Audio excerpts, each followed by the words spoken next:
আমার মাহফিল হাটহাজারী রঙ্গিপাড়া।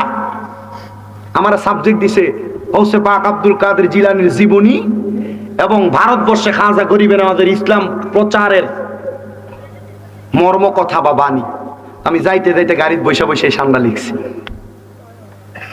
যাইতে যাইতে এই সান্ডা লিখছি। তো ওই দিন গাইছি, আমার কাছে খুব ভালো লাগছে।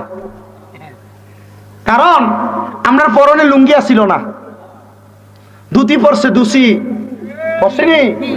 মনে করেন ওনার দাদা বা বড় বাপ তারা ধুতি পরছে, ধুতি। এরার পরনের ধুতি খুললা লুঙ্গি পরাইছে খাজা গরিবে নওয়াজ আসার কারণে। কথা কন না কেন?